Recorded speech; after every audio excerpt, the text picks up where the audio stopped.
Police in the central region are preparing to put before court a senior lab assistant at the Ibra Government Hospital who has been selling the blood of babies and pregnant women to people for ritual money, popularly known as Sakawa.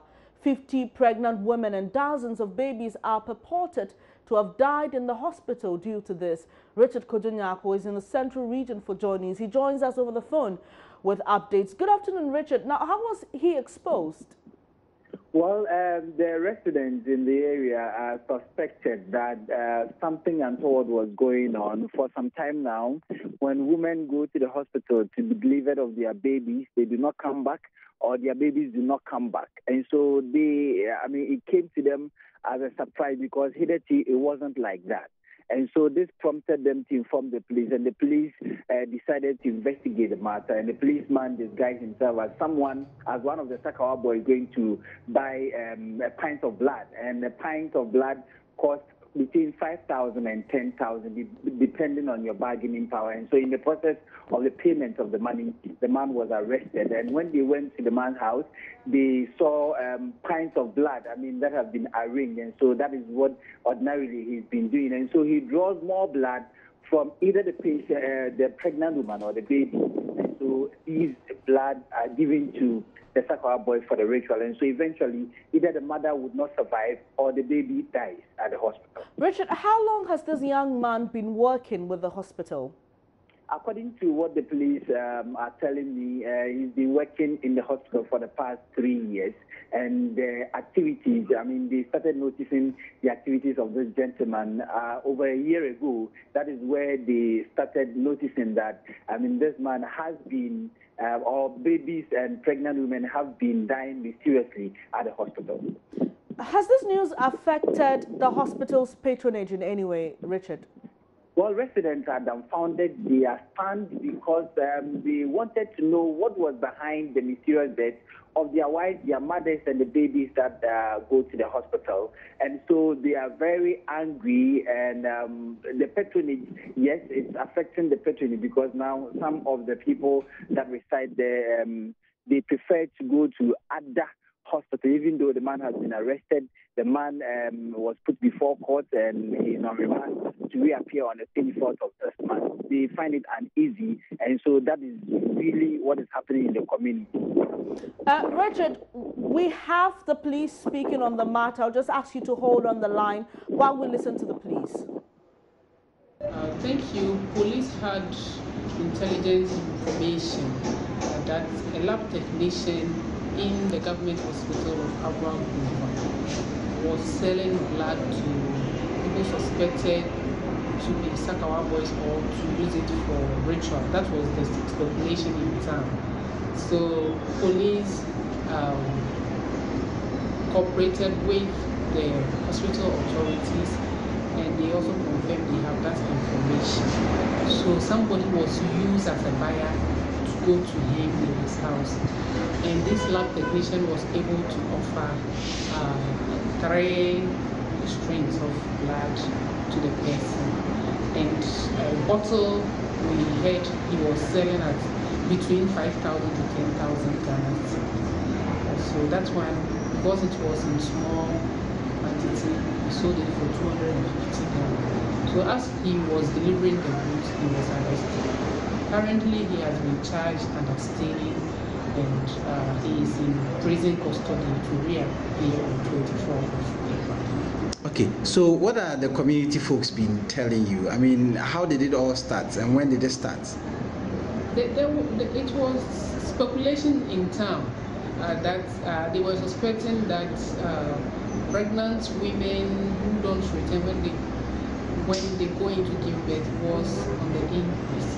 And secondly, those who even come home safely don't have their children alive. So they started suspecting, but with that one, there is no evidence. So police, we cannot charge on that. But what we can do is investigation into what we have witnesses, that is the delivering of the goods, and also arresting of the suspects on stealing, because the blood is the property of the hospital and not the lab technician who is working there. So when he needs it, he needs permission from the hospital before he can take it out. Have you arrested some of the accomplices too? Not yet. Okay, Richard, so you were speaking to the police officer there, but just to clear something, is it that this this lab technician was taking blood from the blood bank of the hospital, or he went to draw the blood from the pregnant women and the children himself? Yes, he is involved in drawing from the pregnant women, and in the same time, he has also been taking some of that he has deposited with the hospital. So he takes them, and he takes more than usual or more than is required. And then after doing that one, he takes what has also been stored already in the hospital bank. And so that is what he's been involved in. So how did he operate? Is it that he went to these pregnant women while they were asleep, or because he's a lab technician, he goes in to say they need to draw their blood? I'm just wondering how he managed to do this on the blind side of the hospital. Well, because he's involved in the process, and I mean, he's an officer of the hospital, any activity of his, it is construed that he's performing a normal duty of an officer of the hospital. And so people do not really suspect, because if you come to the hospital and you're required to donate blood or draw your blood for safety in case of emergencies, I mean, you really do that. And so that is what accounted for that one. It is not that he goes there and then tells you that you should withdraw some blood, but he tells you, I mean, according to how you operate at the hospital. All right, Richard, finally, before you go, you've told us about how this has affected patronage of the Abra Government Hospital. But how have residents been reacting to this news? Residents are not taking it kindly at all. Had it not been the intervention of the police who quickly effected the arrest of this gentleman, the man would have been lynched, because many of them are angry because their wives, their mothers, their babies do not return home safely after delivery. Either the mother does not come back or the baby does not come back. And so they are really, really unhappy with the situation. And so they are not really even satisfied with the remanding of the suspect in police custody. They wanted to lynch the gentleman to serve, according to them, to serve as a deterrent to anyone who would do that. And this has affected the nurses and some of the officers of the hospital as well, because people keep pointing fingers at them that they can or they might also be able to do that. All right. Finally, Richard, when is he expected before the courts? Well, he's already been put before the court, and the court has remanded him to reappear on the 24th of this month. Right. Thank you for the update. Richard Kojo Nyarko will be touching base with you on that day for updates on this case. Away from the central region, the Akufo-Addo administration has targeted a growth rate of 6.3%, up from a previous rate of 3.5%. In line with this, some policy measures have been undertaken to unleash the potential of the economy and allow Ghanaian entrepreneurs to rise and thrive. It's almost 100 days since the president was sworn in, and although that timeline may not be a perfect measure, it is a useful one. So on Monday, the Akufo-Addo administration chalks 100 days in office. Now, 100 days in office, how did this assessment become institutionalized? Now, this can be traced back to the American President Roosevelt. President Roosevelt took over government in a time of Great Depression. The economies were in Great Depression, but with some audacious decisions, such as banking holidays, he managed to turn around the economy of the Americans. So all over the world, the 100 days assessment has become critical to assess new governments on the agendas that they are going to set to reshape the countries that they have taken over. So 100 days, well, realistically speaking, what can a government really achieve in 100 days? A look at what progress we have made is the aim of the 100-day retrospective, to assess new leaders after being given some time to take action. I mean, appointing ministers is just, you're still at the formative stage of setting the fiscal agenda in motion. And so it's certainly not enough.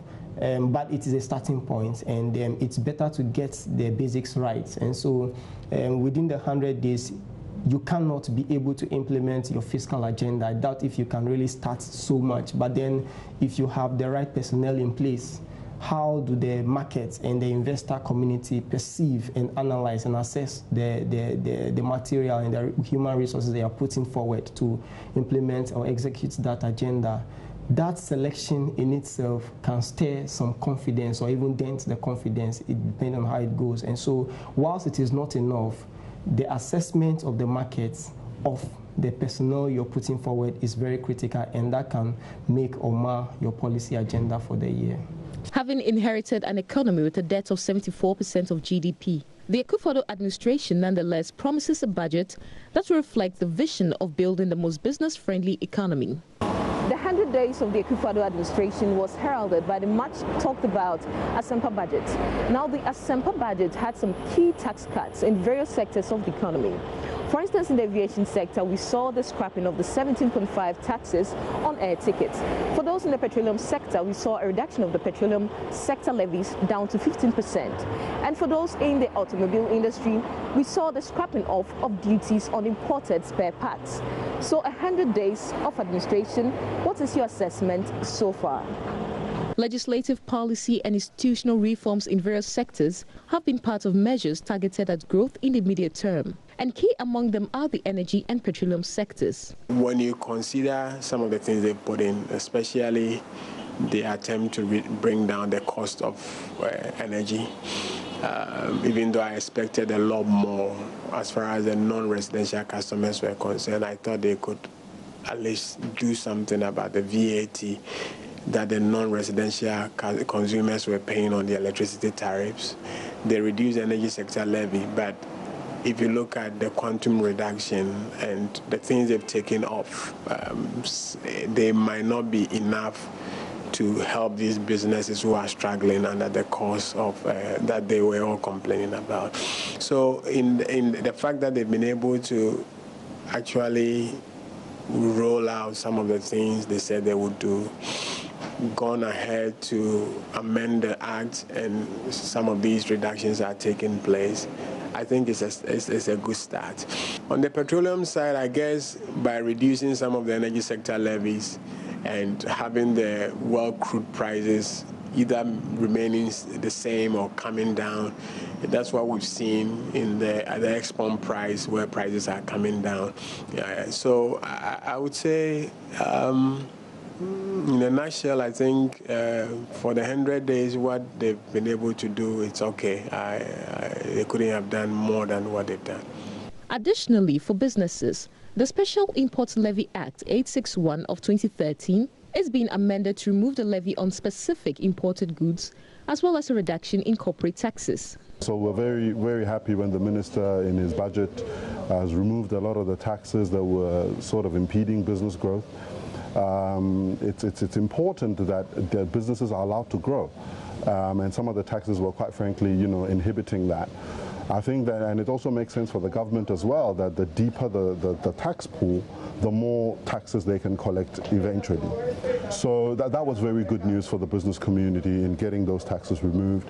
I think it's also important that we have the new Ministry of Business Development, which is also key, because that's going to place a particular focus on how SMEs are doing, how they're developing, how they're growing. And it is important because, as you know, I mean, SMEs employ the largest percentage of the Ghanaian workforce. And it's important that the SMEs are seen to be the driving force behind the formal economy. So that's very good news, that we have a very dedicated ministry that is looking at the interests of businesses and how they're growing and what challenges they're facing.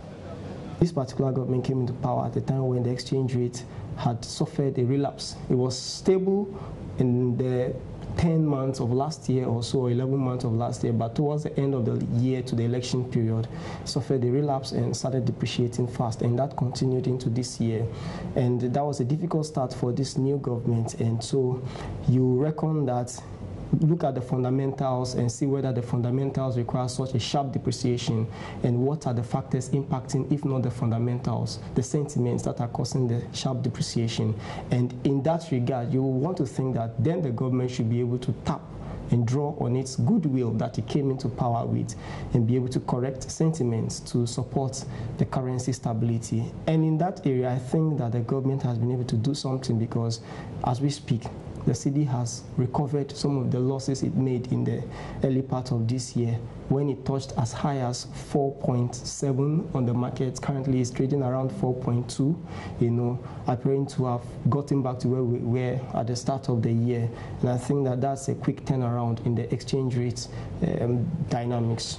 The new administration further hopes to hit a growth rate of 6.3% for the 2017 financial year, but there may be a few lapses.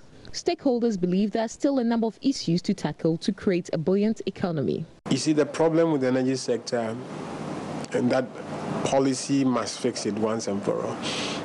We need to make sure that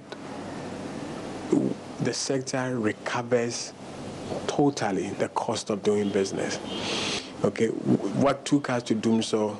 If we don't address that, there's no business in this world that you produce as, let's say, 5 cedis and you're selling at 4 cedis. Over a long period of time, it will come back to haunt you. So I expect that there should be policies that would ensure full cost recovery, so that the utilities will be able to cover their costs and possibly make some margins that they wouldn't have to depend always on government to import crude oil, and that if government delays, the plants are not running. So I expect that they should tackle the issue of making sure that the sector is being run efficiently. On the petroleum side, again, because of the food deregulation, it's the market forces that are determining what goes on.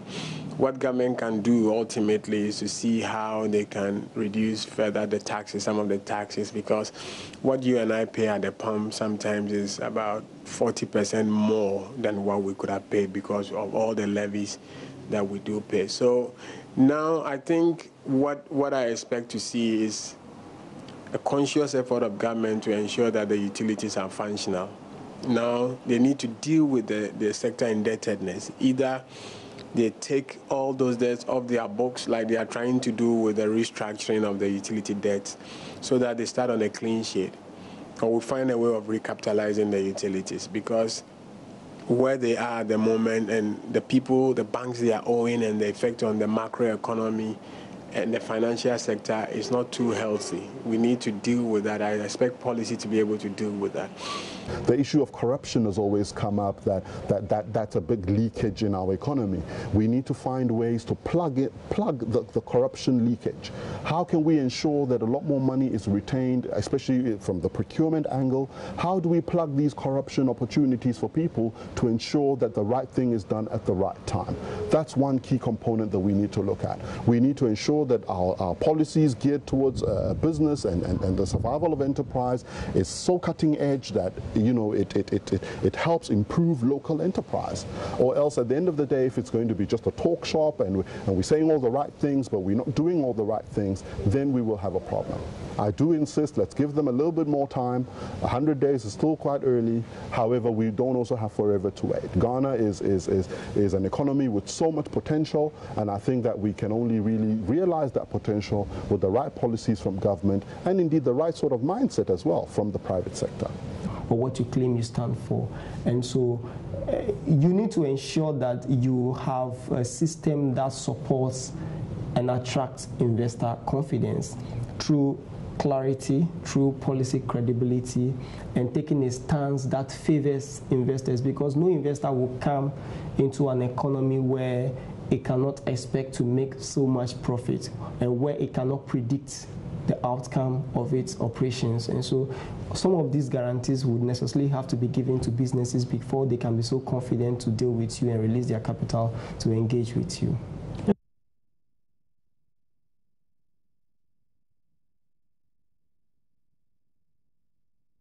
So mounting up to the 100 days of the Kufuor administration, some may say that indeed there have been some interesting reforms in the economic world to boost businesses. Nonetheless, there is still room for improvement when it comes to the cost of credit and cost of energy in the economy. But for you in the house, have you really felt any changes or any significant impacts in your life when it comes to the 100 days of the new administration? Some may say it's still early days yet, and there's small room for improvement. Reporting for Joy Business, Sheila Tamaklo.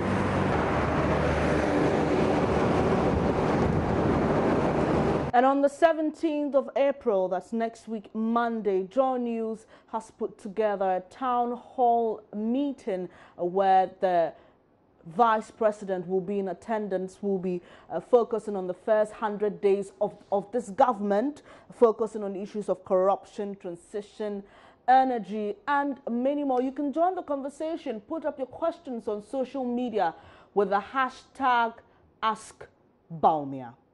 And it will be airing live on this channel and on Joy FM from 10 a.m. to 12 noon, as well as myjoyonline.com. And the day again is the 17th of April, Monday, 2017.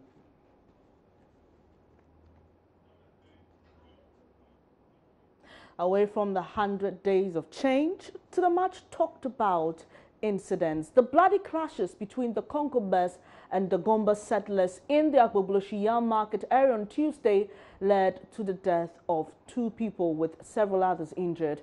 As a result of the misunderstanding, business activities have come to a halt. Traders are pleading with authorities to remove the police barricades in the area. They spoke to my colleague Gifty Andwapia, who visited the area earlier today. A couple of young people here who are willing to talk to us about what happened yesterday. Very strong, vibrant young men, and I'm just going to stand with them and have a very quick chit chat. I'm Neo Shukwansa.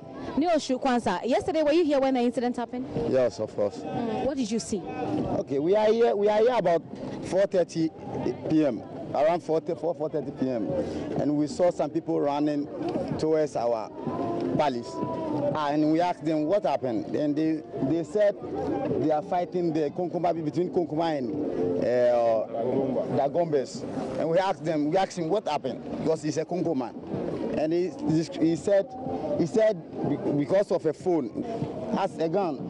How can we stand here, sit in Accra here, central of Ghana, Accra, capital city, and the Gombes and Konkobes people are fighting in front of our city, middle of our city. Because from here to the Jubilee House, where the president was, it's about less than 10 minutes drive, if our roads are properly.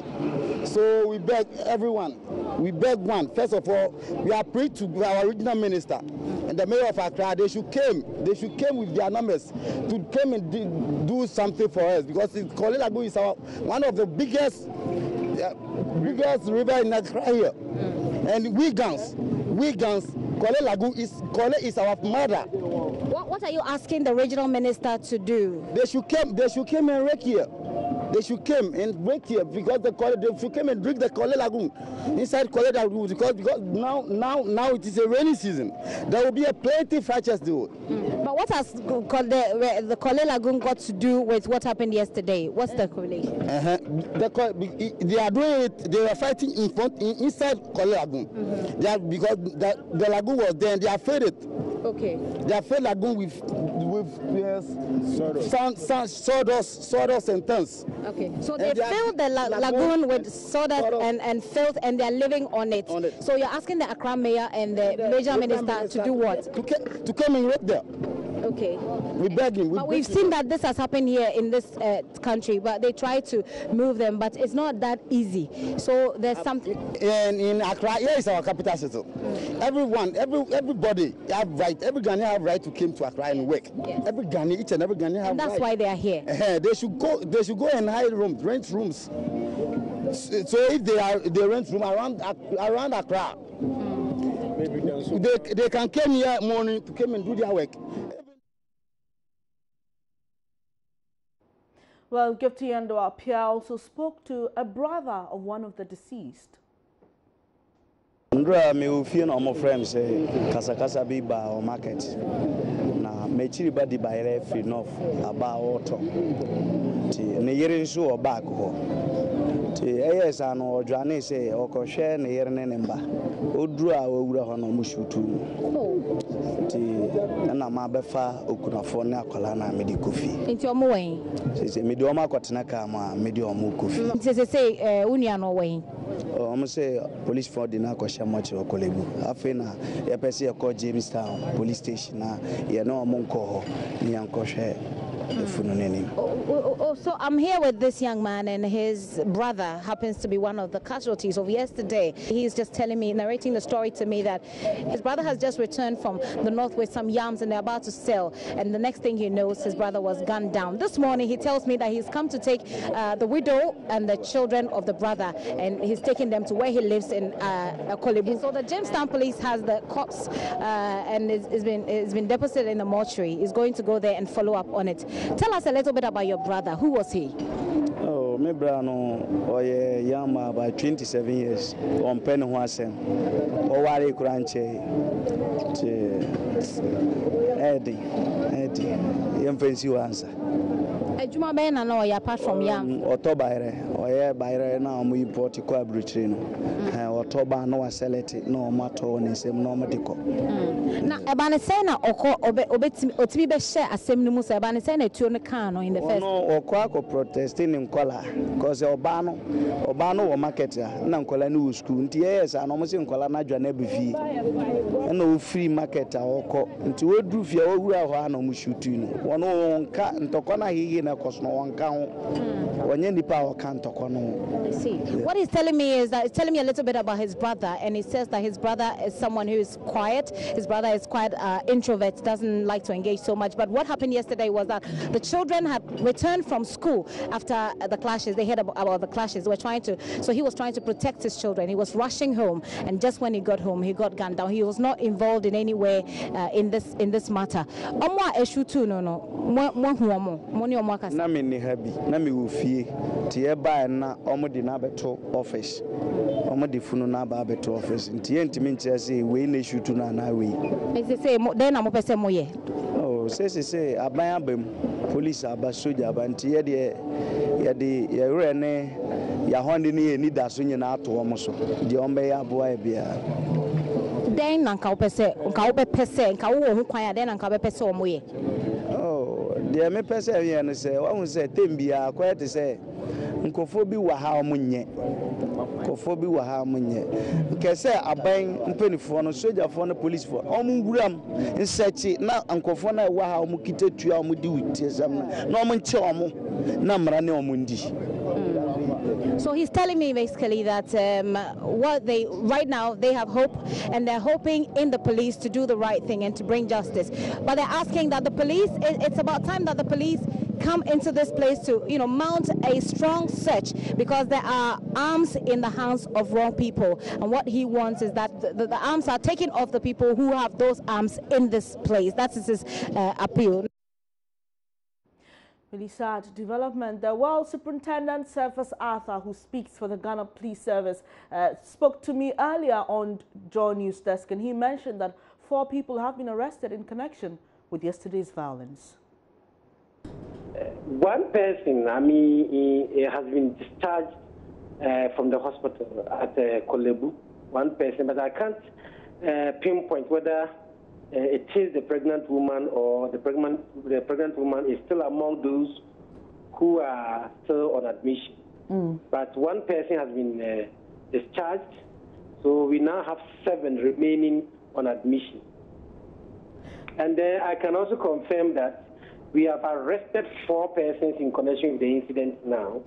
Yesterday, at about or by 7:00 p.m., 1 person has been arrested. By the close of the night yesterday, 2 more had been arrested. At dawn today, 1 person was also picked up, and he had weapon and some rounds of ammunition with him, a pistol and some round of ammunition with him. He has been picked up. So in all, we can say that we have arrested 4 persons. But how do you intend to sustain the peace moving forward? We are going to be there. We are going to remain deployed there until such a time that we think it will be safe to re-strategize or to withdraw and do something else. Alongside that, the police is also dialoguing with the opinion leaders of the community. In fact, we started this even yesterday. We are dialoguing with them so that they can carry on with the peace-building process. Let's stay a while on this matter. The West African Network for Peace Building, Ghana, WANEP Ghana, is calling for decongestion of Agbogbloshie to deal with the ethnic clashes in that area. Speaking earlier on News Desk, Albert Yeoyang, data analyst at the Early Warning Center with WANEP Ghana, indicated there's also the need to educate the people. I think that, like I indicated, it's a culture that has been exported to that area. And now we also have these groups who have been struggling over power in their home communities, wanting to have similar structure within the communities, within Agbogbloshie. For instance, they want to have Dagomba chief, they want to have Konkomba chief, they want to have Tambarma chief, and all of those things. So it is the same struggle they have exported and wanting to exert a certain kind of power over others. Now, if we know that in Agbogbloshie mainly is business, so any group that see them to be operating within this kind of structure, can now decide to make use of them. And that is why probably we are saying politics or chieftaincy or those kinds of things. But I think that, yes, we need to decongest the area. And decongestion, we may have to create opportunities for them elsewhere, that there are different other opportunities.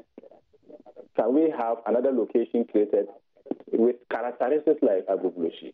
And if you know the culture of slums, if we don't really address, educate them so that they understand that they are there to conduct businesses, but not to engage in acts that are not in consonance with the rule of law, then they will still export those characteristics, attitudes to those communities. So I think that we also need to educate them and ensure that the rule of law works, but as a way we could decongest the community, create more opportunities elsewhere so that other people can find themselves there. And so if the area is not congested as it is, the struggle... You're watching Joy News Today with me, Bernice Abu-Bedu. We'll take a quick break. When I come back, I'll be telling you how a young man turned to selling framed portraits of half-naked women because he says when he was selling framed scriptures, people didn't buy them.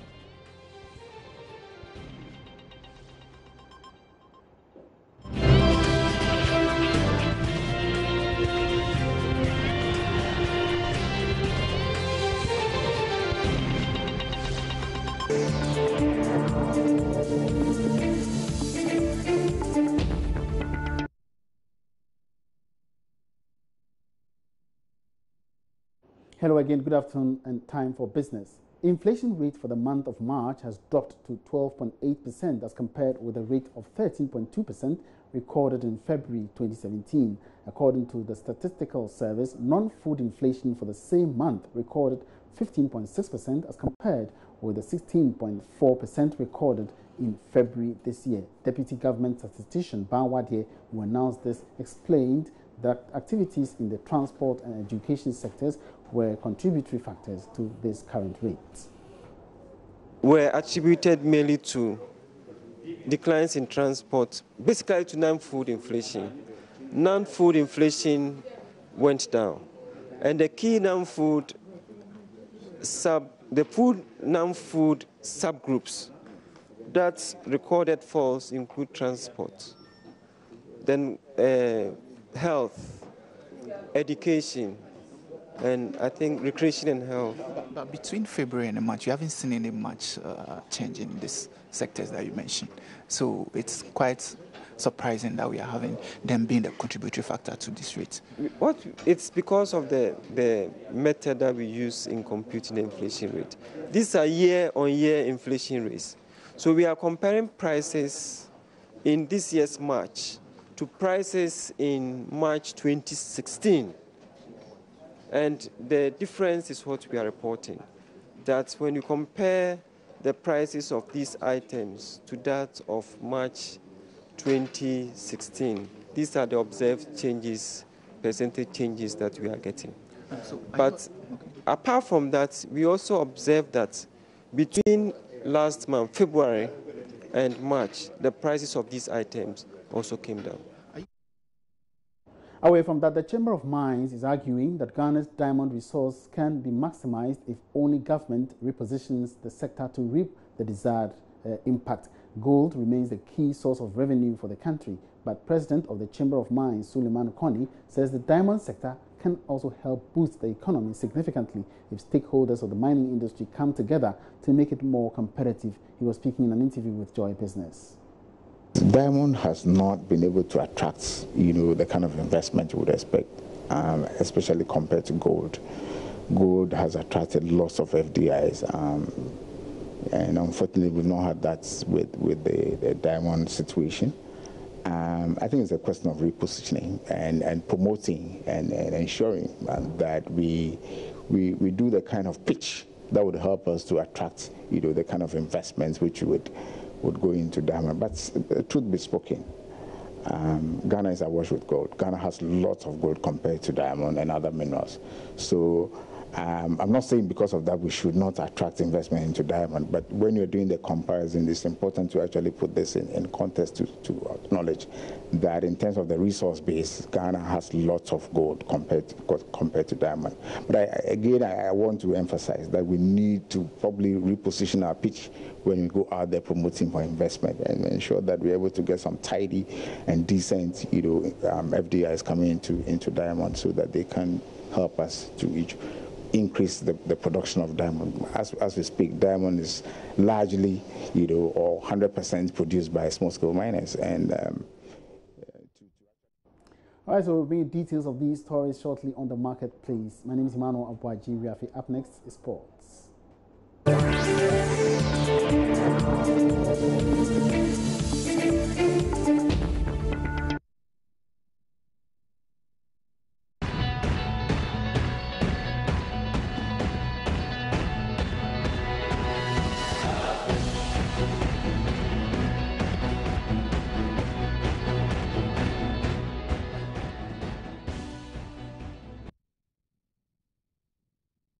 Hello there, good afternoon. My name is Baba Tandwa and I bring you the latest in the world of sports. Let's get talking right here, right now. And the senior national cricket team are only a step away from qualifying for the World Cricket Division 5 League with a game to spare after their fourth straight win in Benoni, South Africa. Ghana's penultimate game was against Tanzania yesterday, and they overwhelmed the 133 runs for 9 wickets in 50 overs. Recorded by their opponents in the second innings, followed by their 134 runs made for 5 wickets in 34.7 overs. Now, the victory marks Ghana's fourth straight win in the tournament after beating Sierra Leone, Nigeria, Botswana and Tanzania to consolidate the top spot with 8 points. Let's now go to South Africa and speak to the team manager of Team Ghana, Kwame Asare. Hello, sir. Good afternoon to you, and thanks for joining us. Good afternoon, madam, and thank you for having me. All right, so you are almost in the World Cricket Division 5 League. What's the feeling like in camp? Excuse me, I didn't hear you well, please. I'm saying you are just about a step away from qualifying to the World Cricket Division 5 League. What's the feeling like? The atmosphere here, you mean, is fantastic. We are on card 9, if I can say that one. And that we are feverishly preparing for the last lap. That is when we meet Zambia to come tomorrow. So everything here so far has gone well for us. We've been able to follow exactly whatever tactics that we wanted to do. We are just hopeful that tomorrow we will be able to put the coup the grass. Okay, we'll come to tomorrow's game. But what have you, as in Team Ghana, been doing right? Because you are the only team yet to lose a game, and you also have a superior run rate. What are you doing right? Yes, it's a matter of focusing on what you do and also taking your chances when they come. And that is exactly what we've been trying to do for the past 4 days. And luckily, we've been able to achieve those set goals. So we are just looking ahead for tomorrow also to add on to this one and make the whole thing complete. All right, so talking about tomorrow, it's against Zambia. How are you approaching it? Yes, we are viewing this match per match. That is why you realize that most of the time the scores are not so high. Something like this ODI, you could say that for that type of That's the one-day international. Yeah, at the one-day international, normally you are looking at a score of 200 and above. But you can see that when your bowling clicks and is clinical, and your fielding is also up to scratch, then you'll be able to accomplish this thing much earlier than that. That is the trump card that we've had. And we are hoping to complete the route tomorrow. Okay, so my final question to you. I mean, you're almost there. You've almost qualified. Now, what will it take to be able to go into the World League prepared, and not just to add up to the numbers, but at least to make a mark? Yes, I think you are jumping the gun for us, madam, because I think we want to take each step one after the other. Now, when God willing, we've been able to accomplish this, then we have to come beef up our training, put in so much strategies and maybe whatever that development will support, get the necessary backing from corporate bodies, maybe from government, beef up exactly what our training schedule will be. And I think then we will be ripe and then be ready for that one. So we are counting a blessing step by step. Thank you very much, Kwame Asare. He's team manager for the senior national cricket team, who are currently in Benoni, doing very well there, trying to qualify for the World Division 5 League in cricket. With superior run rate actually over second place Botswana. Ghana is not hoping to get defeated against Zambia tomorrow, but if they even lose to Zambia, it's still very possible that they get to qualify. So all the best to Team Ghana. But there's more on this particular story and others on the sports page of myjoyonline.com. We are also tweeting live on the handle Joy Sports GH. On Facebook, you can follow us. The address is Joy Sports. And you can also follow me on Twitter. My handle is @Babatando. That's your sport. Good afternoon.